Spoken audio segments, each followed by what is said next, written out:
Para receber todas as novidades do canal, inscreva-se e se curtir o vídeo, clique em gostei. Aproveite para acompanhar a Rede Super nas redes sociais. Isso, estamos aqui no programa e você, lembrando, de repente você chegou agora, essa correria total, você chegou agora em casa e ligou sua televisão, então, eu falo, nessa sexta-feira a gente está ao vivo porque tem uma reprise, então quando você estiver assistindo a reprise, na segunda-feira você não pode participar, mas nessa terça-feira você pode mandar sua pergunta, o seu comentário para semprefeliz@redesuper.com.br, porque nós vamos falar sobre esse assunto, vamos falar sobre câncer, o aumento do câncer, por que o câncer está aumentando tanto, vários tipos, né, de câncer, a gente vai falar sobre os tipos que acometem mais as mulheres, mais as pessoas. E todos nós, né, sempre ouvimos aí de alguém, amigo, a gente mesmo muitas vezes passa por esse momento difícil, pessoas queridas, pessoas chegadas a nós. Hoje mesmo nós tivemos a notícia de um amigo nosso que descobriu um câncer e nós sempre ficamos assim, né, atemorizados quando recebemos essa notícia. E agora, como é que vai ser? As perguntas chegam, as dúvidas enchem a nossa cabeça, a cabeça dos familiares, das pessoas que estão ao redor, e a gente precisa então entender mais sobre esse assunto. Quanto mais a gente conversar, quanto mais informação, melhor para a gente poder entender e saber, claro, passar da melhor maneira possível por isso e receber a cura, né? À medida do possível e principalmente a gente crê num Deus que pode todas as coisas também. Então eu recebo aqui a doutora Ana Carolina, é isso, Ana Carolina? Desculpa, Flávia. Isso. Não tem TP. Gente, eu estou programando ao vivo, o TP não está funcionando, meu amor. Minha editora está falando aqui comigo, o TP não está funcionando. Então, é a Flávia, desculpa, viu, Flávia? Não está aparecendo. Pode me falar. Flávia Rocha, oncologista, obrigada, Flávia, por ter vindo, desculpa, viu, querida? Elizabeth, nutricionista, Chiara, obrigada, viu, Elizabeth, já veio aqui várias vezes. E Kênia Couto, enfermeira, obrigada. Por nada. E vai contar a sua história de vida pra gente, né, Kênia? Obrigada por ter vindo, querida. Eu que agradeço. Que bom, obrigada por terem vindo, desculpa aí a nossa falha do TP, que não funcionou, tá tudo preto ali, como vocês podem ver. Mas... então, gente, realmente, quando alguém recebe essa notícia, é aterrorizante, né? As pessoas sempre ficam... Você já passou por isso, né, Kênia? Passei por isso. Então, eu vou perguntar primeiro para a Kênia aqui, doutora Flávia, como é que foi para você receber essa notícia? Quando aconteceu isso? Você é tão jovem ainda. Foi em 2010 que foi feito o diagnóstico, né? Eu estava com 28 anos. Muito jovem. Eu não tinha história na família, nem nada. E um dia, fazendo autoexame, eu já tinha esse costume de fazer, porque, igual você falou, eu sou enfermeira, e eu senti o nódulo. E aí foi diagnosticado e aí, igual você falou, o mundo cai. Né? A gente perde o chão, os questionamentos vêm, por que comigo, né? Logo comigo. A gente fala assim, tem tanta gente aí, né? Mas tem que acontecer logo com a gente. E assim, o atendimento, tipo assim, o médico, né? A gente tinha psicólogo, nutricionista, todo mundo durante esse tratamento e a família principalmente faz toda a diferença nesse vivenciar a doença. Então assim, não foi fácil, né? Hoje é muito mais tranquilo, né? Às vezes eu fico falando com as pessoas que eu começo a contar a minha história e eu fico pensando, gente, será que isso tudo aconteceu mesmo? Né? Porque assim, passou, mas eu sofri muito, chorei muito. Né? Mas assim, não tem jeito, que é da gente, a gente tem que viver, tem que acreditar que vai dar certo. Então, assim, não é fácil, não. Com certeza, imagino. Então, doutora Flávia, a gente sabe assim, que os dados do Instituto Nacional de Câncer, eles... Pode passar, Thalita, o TP. Os dados do Instituto Nacional de Câncer, Thalita, tá, isso. INCA, no Brasil, as estimativas para 2015 apontam uma ocorrência de aproximadamente 576 mil novos casos de câncer, incluindo os de pele, não melanoma, sendo que destes 274 mil vão acometer o público feminino. Então, é por isso que a gente trouxe a doutora Flávia também aqui para falar sobre prevenção, tratamento da doença no nosso Papo de Mulher de hoje. E se você tem dúvida, pergunta ou comentário, ligue 3209-3301 ou mande seu e-mail semprefeliz@redesuper.com.br. Como que eu acho que para você, mulher, eu não vou nem perguntar profissionalmente, para você, mulher, quando você detecta um câncer, na verdade, quando elas chegam para você, ela já tem esse diagnóstico, né? Já chegou com o diagnóstico. Como que você começa esse relacionamento com seu paciente? É sempre muito difícil, os pacientes chegam sempre muito ansiosos, as famílias, né? O que vai ser de mim? Eu tenho alguma chance? Qual que é a minha chance? Todo mundo quer saber números, né? É sempre uma primeira consulta muito longa, muita paciência. O paciente tem muita demanda, quer sempre saber novas informações. Alguns já chegam com informações que leem muito pela internet, pelas revistas, né? Então, é sempre muito difícil, né? Esse primeiro momento de insegurança, de incerteza, e a gente tem que estar sempre próximo, sempre disponível, aberto às perguntas, para a gente poder responder tudo, esclarecer o maior número de dúvidas. Verdade. Toda consulta vão ter novas dúvidas, né? Novas inseguranças. Verdade. E você, agora uma pergunta pessoal, você tão jovem, tão bonita, por que você escolheu a oncologia? Porque é algo muito pesado, a gente que está de fora imagina que é uma profissão, uma especialidade muito pesada, porque lida com tudo isso que a gente está falando, né? Exatamente. Com a vida de uma forma mais ainda ali no limiar do que as outras, talvez. Uma cirurgia de coração, outras coisas assim muito específicas lidam também com esse perigo ali iminente. Exatamente. Mas o oncologista, ele lida com não só com aquela pessoa, mas com todo os sonhos, os projetos, os planos. E tem as crianças, né, que passam por isso, os familiares. Então, por que você escolheu a oncologia? Acho que o porquê é difícil de expressar, né? Várias vezes eu me perguntei por quê, mas sempre a vida me levou para esse lado. E eu sempre estive mais feliz nessa região da oncologia. Eu acho que o cuidar, o aliviar o sofrimento, eu sempre estive melhor com esse tipo de paciente, com esses pacientes que sofrem, com esses pacientes que precisam da gente. Às vezes ele não sofre fisicamente, mas ele sofre psicologicamente, né? Eu estar perto, eu estar junto, eu acolher. Eu sempre me senti bem fazendo isso. Que bom, parabéns. Uma escolha importantíssima, né? Elizabeth, que a alimentação tem a ver ou tem diretamente a ver com esse aumento de câncer que a gente está vendo aí? As pessoas, apesar de tanta informação, não é, que a mídia traz, que os programas, os jornais, de uma forma geral, trazem, as pessoas não estão se alimentando bem. Qual é essa relação?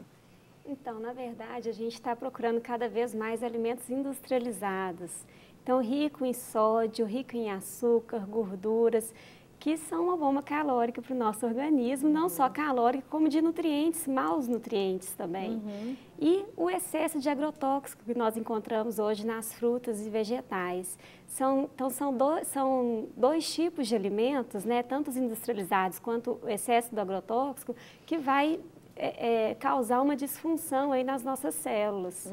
Então, a alimentação tem tudo a ver com o câncer, com o aparecimento dele, né, com a potencialidade de aparecer esse câncer.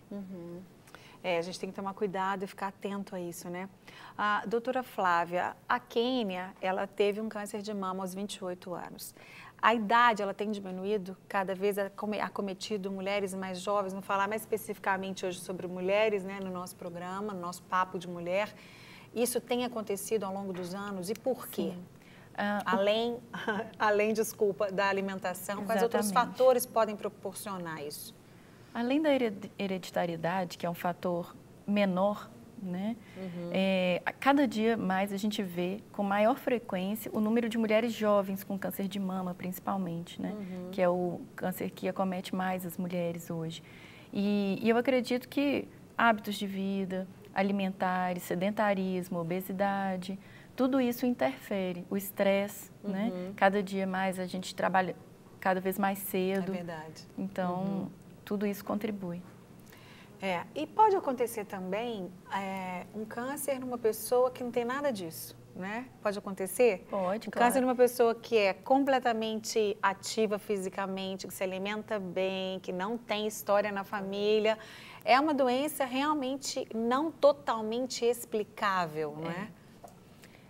Como uma fatalidade, como alguma coisa que pode acontecer com qualquer pessoa. Como você disse, uma fatalidade. Uma mutação pode acontecer no DNA de forma inexplicável, né? A medicina, a ciência não sabe tudo ainda do nosso DNA, de como funciona todas as vias de sinalização das células.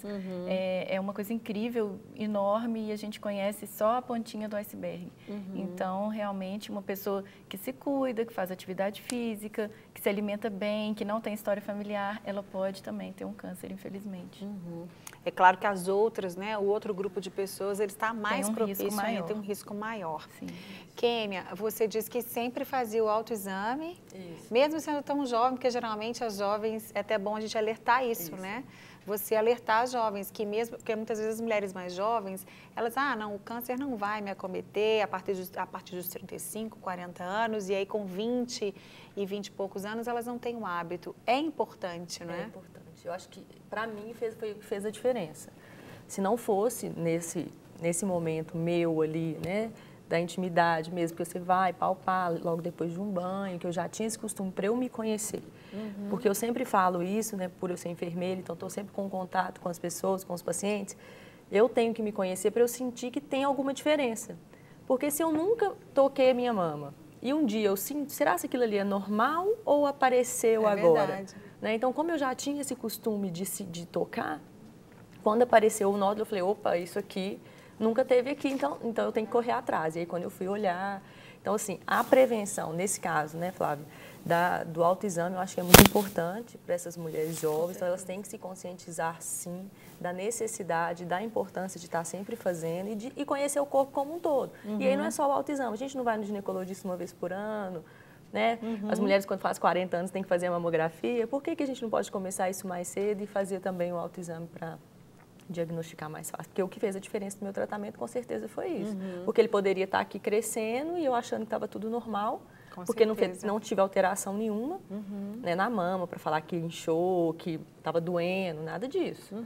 E aí depois eu descobri, às vezes, com um tamanho maior, né, com um estadiamento maior, e aí meu tratamento seria completamente diferente, ou então, às vezes, nem teria um tratamento mais. É verdade. Na verdade, o câncer é sempre o que se preconiza em primeiro lugar em relação ao câncer, quando ele já existe, é que se detecte o quanto antes, né, doutora Flávia? Porque o diagnóstico precoce é o que a gente preconiza sempre, né? É o que vai garantir maior sucesso no seu tratamento. Independente de qual tipo seja, claro. Independente. Bom, Elizabeth, tem até uma pergunta aqui, antes de eu fazer essa pergunta para você, que eu ia fazer agora, eu vou fazer a pergunta da nossa telespectadora, da Mônica. A Mônica mandou por e-mail essa pergunta. Ela quer mandar um beijo para mim, diz que sempre assiste o programa, que gosta muito. Obrigada, Mônica, pelo seu carinho. Um beijo para você também. E ela pergunta até que ponto o câncer está ligado a questões emocionais e psicológicas. Obrigada. Obrigada a você, querida. A gente sabe Vocês três podem ficar à vontade, viu, para falar.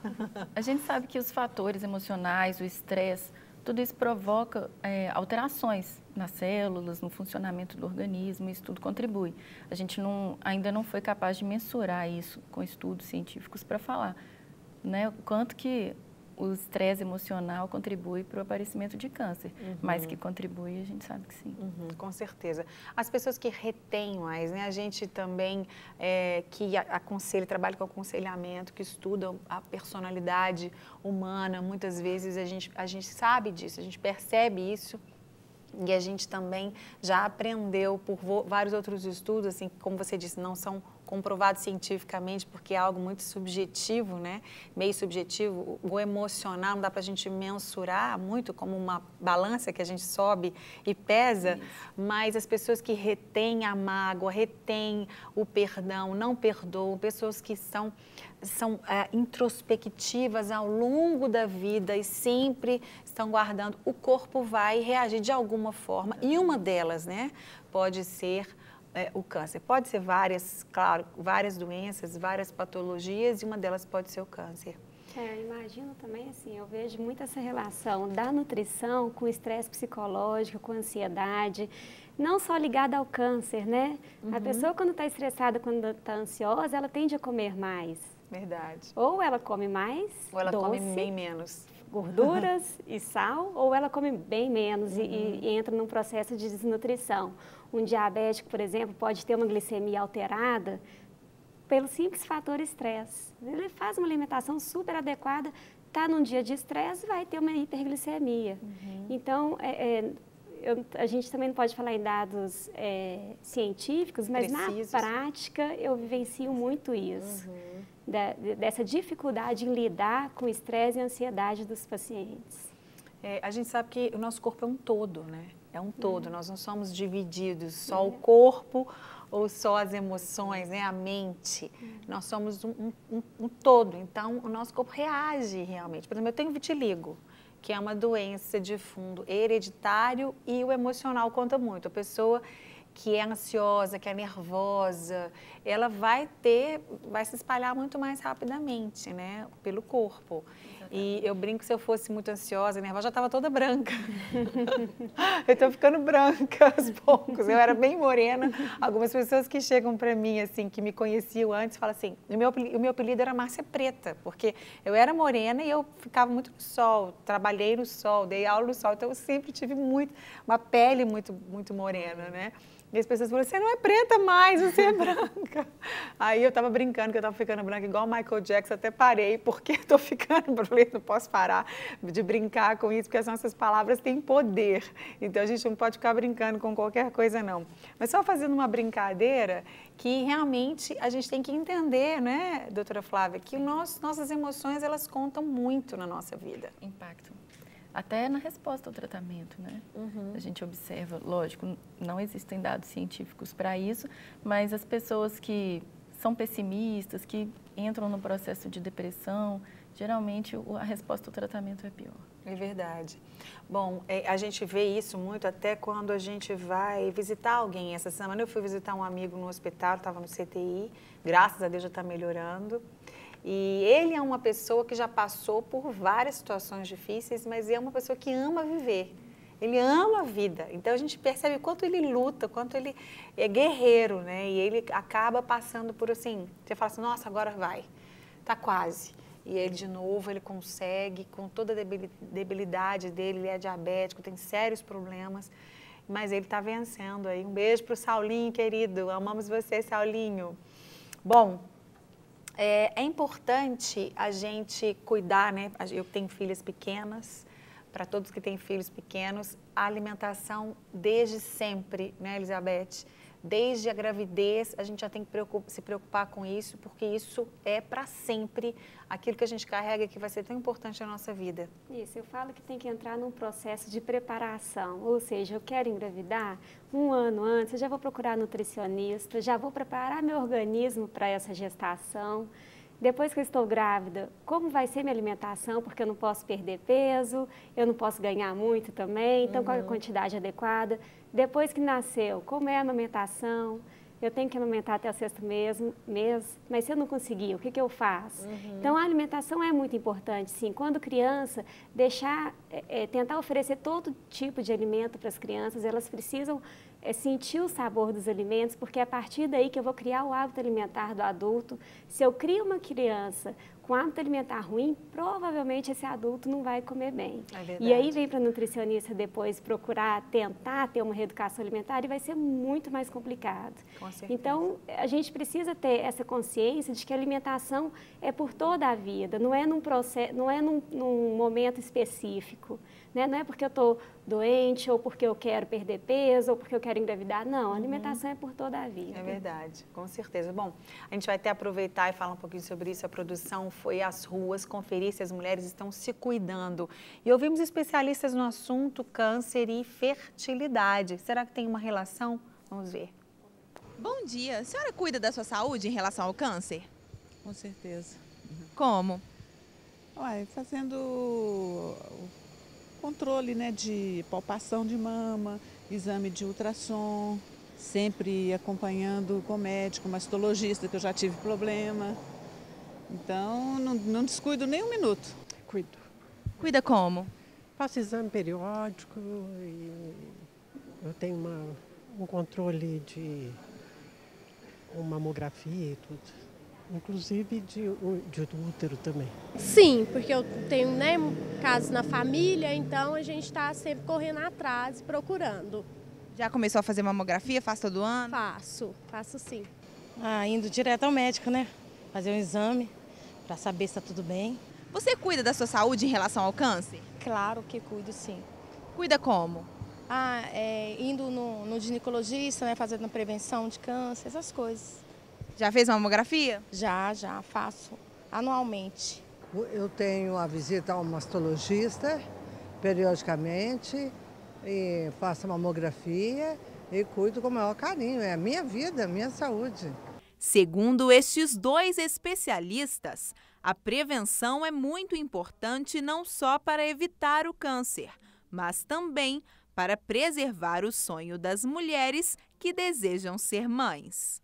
Normalmente os tratamentos, né, que são quimioterapia, radioterapia e até mesmo a cirurgia, esses tratamentos podem diminuir a chance daquele paciente ter uma vida reprodutiva, ter fertilidade. Dependendo do tipo de medicamento, o que ele atua nas células que reproduzem rápido no nosso organismo.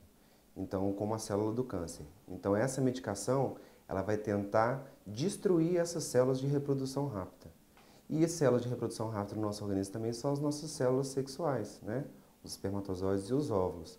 Então, da mesma forma que o medicamento ela vai atingir as células do câncer, mas elas também podem atingir as células nossas de reprodução. E com isso elas destroem essas células. Mas nem tudo está perdido. Os médicos garantem que já existem métodos para preservar a fertilidade da mulher durante o tratamento da doença. O ideal é que assim que ela receba o diagnóstico da doença maligna, ela procure um centro de reprodução com o objetivo de tentar preservar essas células.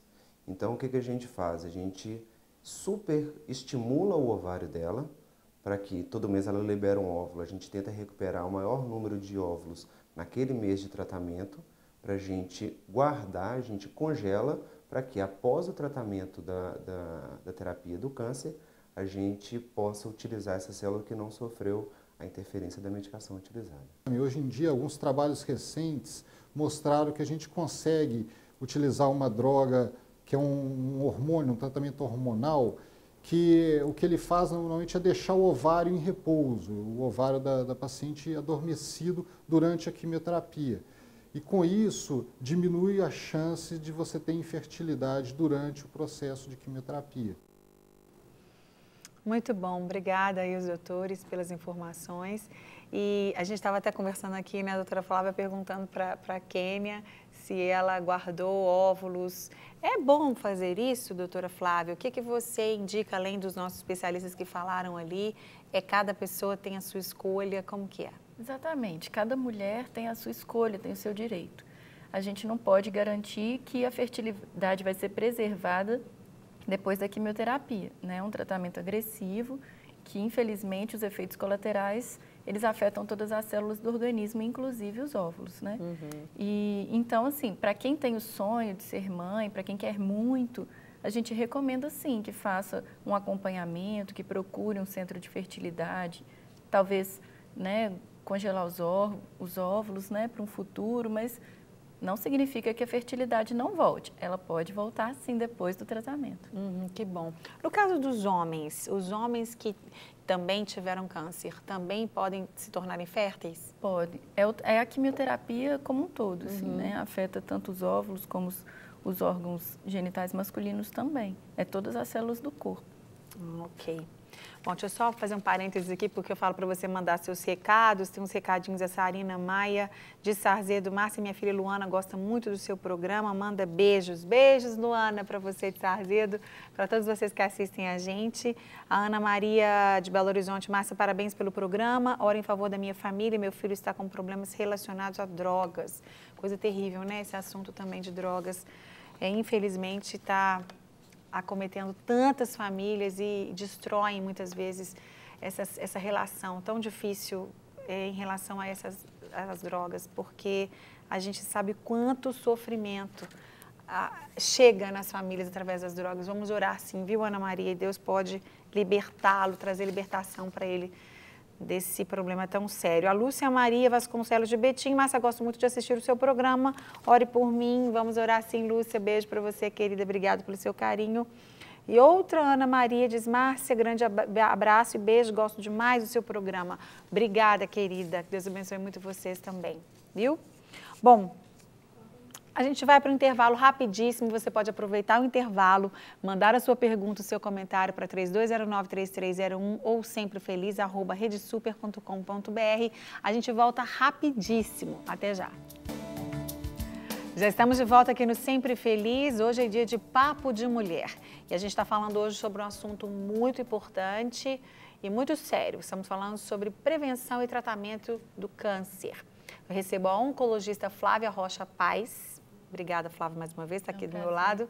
E a nutricionista Elizabeth Chiari, essa linda de olhos verdes aqui também à nossa frente. E a enfermeira Kênia Couto, que está aqui do meu lado também, linda. Obrigada, viu, Kênia, por terem vindo. Mais uma vez, você chegou agora, ligou sua TV agora nessa sexta-feira corrida, que sempre é no finalzinho, né, no comecinho da noite, tantas coisas para fazer. Que bom que você parou um pouquinho e está aí assistindo a gente. As perguntas estão chegando, a gente está ao vivo nessa sexta, você pode mandar suas perguntas e comentários. Bom, eu vou fazer a pergunta por e-mail, estou chegando pelo telefone e por e-mail. A Érica Tirado Dias diz: doutora Flávia é minha amiga de infância. Manda um beijo para você. Beijo, Érica. E coincidentemente as duas também chegaram aqui e se encontraram, né? Sim. Vocês estudaram juntas? Estudamos no colégio, né, no Colégio Santa Maria e depois no Colégio Pitágoras.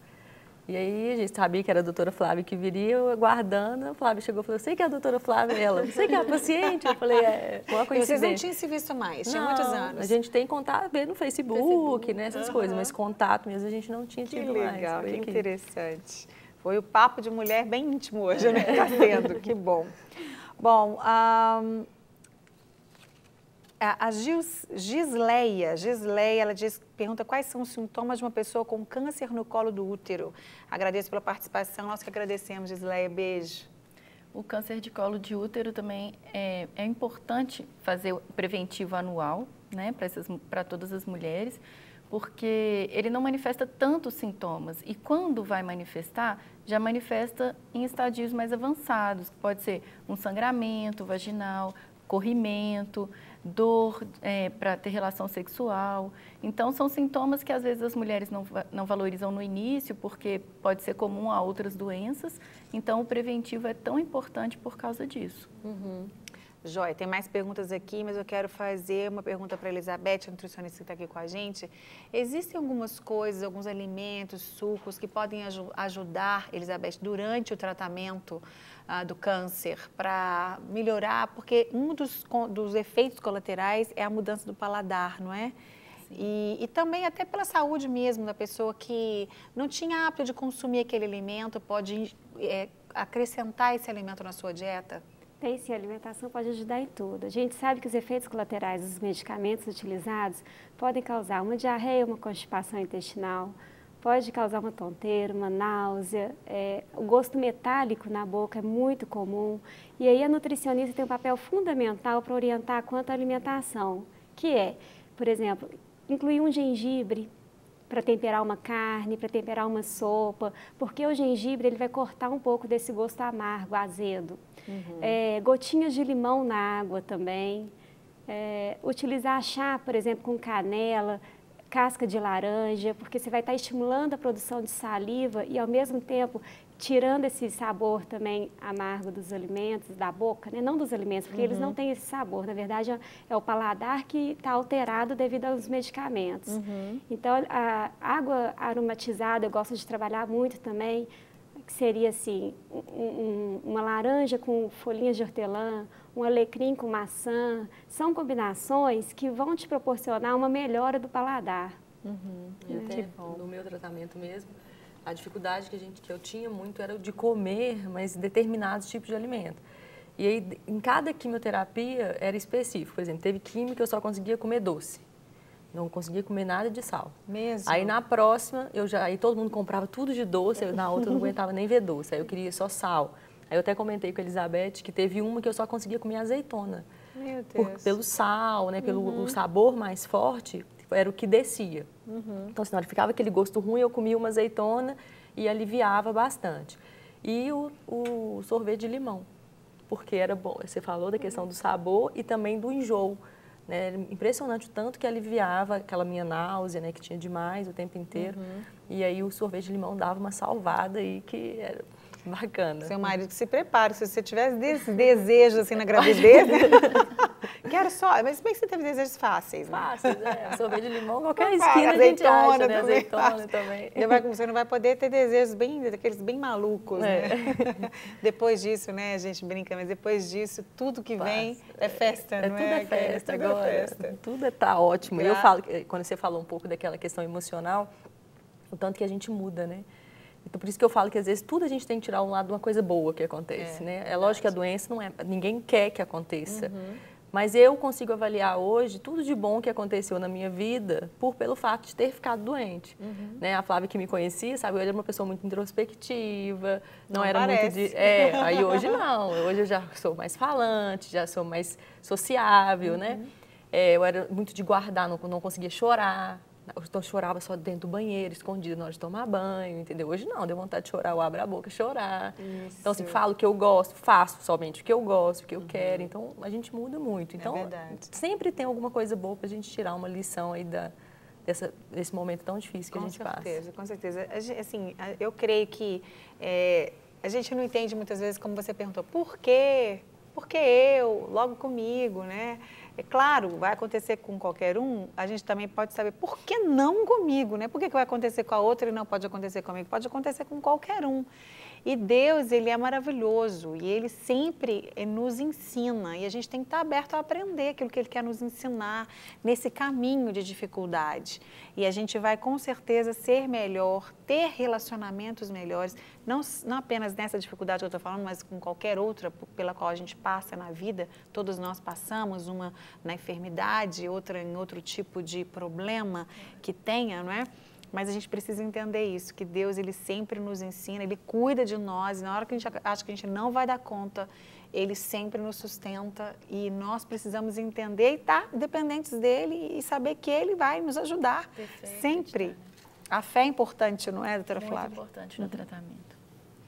Bom, a Júlia pergunta se o câncer tem relação ao fator genético e qual o benefício da retirada profilática da mama. Doutora Flávia, já vou emendar aqui uma pergunta que a gente vê aí na mídia que a Angelina Jolie tinha retirado as mamas, agora retirou o útero também, por causa de história familiar, a mãe, a avó, a irmã, né, os tias, se não me engano, não sei bem, e ela tomou essa atitude. E aí? Hoje, a hereditariedade é o menor fator de risco para câncer, né? Acho que a mudança de hábitos alimentares, de vida, tabagismo, etilismo, tudo é maior e mais importante hoje do que a hereditariedade, mas ela existe, né? No caso específico da Angelina Jolie, ela tem uma história familiar muito positiva, né? Era a mãe, a avó e uma tia, todos parentes de primeiro grau. Ela fez um teste genético, que eu até perguntei a Kenny se ela fez, que é a pesquisa da mutação num gene, que é o BRCA1 e 2, e ela tinha essa mutação positiva. Com essa mutação e a história familiar, ela realmente tinha indicação de fazer a mastectomia radical bilateral profilática e, num segundo momento, a retirada dos ovários, não é do útero, é dos ovários, porque o risco de câncer no ovário está mais relacionado com essa mutação desses genes.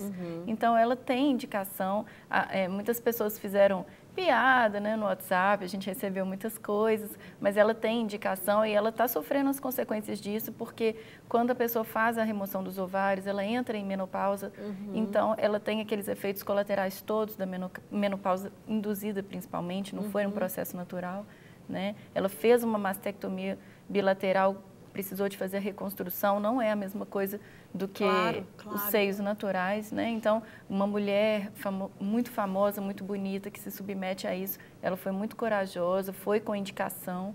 Com né? certeza. Então, eu acho que quem somos nós para julgar, né? Qualquer pessoa, e ainda mais ela não precisa aparecer, ela não precisa nada disso, porque ela já é quem ela é, pelo trabalho que ela executa. E quem somos nós para julgar? É uma decisão muito íntima, muito individual. Claro, como ela é uma pessoa pública, tudo vai a público mesmo. Mas, infelizmente, as pessoas, né, são muito assim, brincam com coisas tão sérias e que é a vida da outra pessoa. Nós não temos nada com isso. Não vai mudar nada na vida da gente. Verdade, não vai mudar nada. E acho também que, se a gente fosse falar, eu concordo, eu discordo, cada um tem uma posição, talvez eu fizesse a mesma coisa. Se eu estivesse no lugar dela, com esse histórico, com esse, já lá, mostrando que se você tem um DNA ali, a probabilidade bem alta, eu acho que talvez, né, realmente, talvez eu fizesse a mesma coisa. Não sei, espero não passar por isso, se Deus quiser. Não precisar tomar essa decisão, né, tão séria. A gente pode acrescentar que ela foi desapegada, né? É que ela não verdade. tinha doença e mesmo assim ela fez a ressecção das mamas, né? Então, até porque não é fácil, né? Igual você falou no começo do programa, né? A gente lidando com mulher que é tão, né, com a aparência, preocupada, né? A estética. E assim, uma coisa que a gente sofre muito durante o tratamento é isso. Primeiro é uma retirada da mama. Então, assim, já é um símbolo que é ligado totalmente à mulher. Depois faz a químio, aí cai os cabelos. A feminilidade, aí a feminilidade vai pro ralo. E ela assumir, ir lá e falar, não, eu quero tirar, por mais que tenha colocado, né, a prótese de silicone. Mas claro, é outra coisa, totalmente diferente. A gente sabe que é diferente. Deixa eu fazer mais uma pergunta do telespectador para você, doutora Flávia. Antes eu quero registrar aqui a Sueli de Poços de Caldas. Ela diz, Márcia, que Deus continue abençoando a sua vida. Esse programa gosto muito de assistir. Você é uma pessoa muito abençoada. Muito obrigada, Sueli. Beijo para você também, para todas essa cidade tão deliciosa aí das nossas Minas Gerais. A Juliana também diz, Márcia, gosto muito do seu programa. Assisto sempre, manda abraço para mim. Beijo para você, Juliana. Deus te abençoe também, querida. A Mariana Silva, Mariana de Contagem. Márcia, grande abraço. Manda um beijo para minha mãe, Cláudia da Silva, ela gosta muito do seu programa. Beijos, Mariana e Cláudia. Deus abençoe vocês também, querida. Obrigada pelo carinho. Bom, aqui uma pessoa que não se identificou, ela disse o seguinte, descobri aos 73 anos que tinha câncer de mama. Foi muito difícil porque eu nunca tinha feito mamografia. E através da oração do pastor Vinícius Zulato, deve ser lá da nossa igreja, eu senti de fazer o exame. E foi onde foi detectado o problema. Deus é bom. Amém. Sempre bom. Obrigada, querida. Beijo. E aí, a doutora Flávia, as mulheres, a gente falou antes da nossa conversa, que muitas vezes as mulheres mais jovens, elas ficam tranquilas, acham que não vão ter o câncer ou não precisam fazer mamografia. Isso acontece muito também nas mulheres mais velhas, né? Eu acho que elas também têm esse posicionamento. Eu já estou na menopausa, os hormônios diminuíram, eu tenho um risco menor. O que é verdade, o que é mito nisso? O que a gente tem que ter em mente é que o câncer em geral, ele acomete a pessoa à medida que ela vai envelhecendo. O fator de risco principal é a idade. Então, não é porque é idoso que está livre de ter um câncer. Só que nos guidelines que a gente tem hoje, é recomendado fazer a mamografia até os 70 anos. Só que as mulheres cada dia mais envelhecem saudáveis. Então, a gente tem que, principalmente o autoexame, continuar fazendo, mesmo depois dos 70 anos, né? E detectando qualquer nódulo, qualquer alteração na mama, na pele ou no mamilo, alguma secreção, procurar o médico, sim, né? Não é porque envelheceu que está livre de ter qualquer tipo de doença. É verdade, isso ler o e-mail da Rogéria de Pirapora, Minas Gerais. Nunca tinha recebido um recadinho de Pirapora. Beijo para vocês aí de Pirapora. Ela diz, olá, Márcia, eu tive câncer no cérebro aos 50 anos. Glioblastoma multiforme grau 4, terrível, o mais maligno. Fiz todo o tratamento, 30 sessões de radioterapia com químio, mais 12 ciclos de químio, passei momentos difíceis. Graças a Deus superei e fui curada. Fiz acompanhamento com nutricionista. Gostaria que ressaltasse que nesse momento temos que colocar a nossa fé em ação. Exatamente o câncer que tive foi na alma. Fiz juntamente com o tratamento físico o psicoterápico. Meu milagre foi invisível, maior que o visível. Graças a Deus, Rogéria. Beijo, Rogéria. Que bom, a gente fica muito feliz com a sua notícia, com o seu testemunho. E realmente, né, como a gente já falou aqui no princípio da conversa, nós somos um todo. Então, a gente precisa tratar tudo, todas as nossas emoções, o nosso corpo, precisa tudo sarado. E, é claro, a fé em Deus acima de tudo, em primeiro lugar, porque Ele pode todas as coisas. Que bom que a gente utiliza também vários profissionais no tratamento de câncer, não é? É isso mesmo que a gente estava até comentando antes, a importância da equipe multidisciplinar. Eu preciso ter um médico, um nutricionista, psicólogo, porque se eu não tiver uma equipe trabalhando junto, eu não tenho sucesso no caso. Ninguém é sozinho, né? A gente precisa trabalhar juntos. Claro, com psicologia, nutrição, a estomatologia, todo mundo trabalhando junto, toda a equipe junta, faz o tratamento ser mais eficaz, o paciente se sente mais acolhido e eu acho que a gente tem mais sucesso. Com certeza. E a família também, né? É verdade. Como, Kênia, a gente estava conversando também aqui antes, como a família deve agir? Porque é sempre uma pergunta, é sempre uma dúvida, talvez, de quem está de fora, quem está se relacionando com alguém que está passando pelo tratamento do câncer. Eu pergunto, eu não pergunto, o que eu faço? E às vezes fica difícil, às vezes a pessoa acaba errando mesmo na abordagem. Né? Na forma de falar. Né? Eu falo que as pessoas têm que entender o que está acontecendo. Né? Eu sei que não é fácil, né, você pensar que tem alguém da sua família, um filho, um marido, um irmão, passando por uma doença, uma situação difícil. Então, assim, o que eu, Kênia, fiz? Né? Desde a minha primeira consulta, os meus pais sempre estavam comigo, né? Tanto na do mastologia, da ginecologista primeiro, depois com o masto e depois com o oncologista, para eles entenderem mesmo o que era a doença. E o restante da família, eu tenho uma tia que todas as minhas quimioterapias, ela estava lá comigo, ela fazia questão de ir. E assim, se você tem um pouco de dificuldade, afaste, né, mas sem sentimento de dó, porque para mim o que me matava era falar assim, nossa, Kênia, mas logo você, tão boa, né, virou uma santa, né, tão boa, tão nova, não sei o que, e doente. Eu falava, gente, pelo amor de Deus, sabe, aí naquele dia que você não está bem, você escutar uma coisa dessa. Então, assim, se você não dá conta, afaste, né, entenda também, conheça quem é a pessoa que está doente. Se ela tem facilidade de falar comigo, não tem problema. Eu até brinco com as pessoas hoje, pode me perguntar, se vocês têm dúvida, me pergunta, porque eu passei pela situação. Mas tem gente que não quer falar, então se eu conheço, eu sei que não tem. Então, assim, entenda primeiro da doença e utilize aquela informação conhecendo quem é o paciente, quem é aquele seu ente querido que está doente. Né? Então, se você não vai ajudar, não atrapalhe. Né? É melhor afastar do que ficar naquele sentimento de dó, de pena, né? Que é péssimo, gente. Nada pior do que você ver na cara da pessoa. A gente acha que está disfarçando e a gente não está disfarçando. É verdade. Está estampado na cara o sentimento. Com certeza. Bom, gente, infelizmente o nosso tempo acabou. Eu quero agradecer muito a presença de vocês. Para receber todas as novidades do canal, inscreva-se. E se curtir o vídeo, clique em gostei. Aproveite para acompanhar a Rede Super nas redes sociais.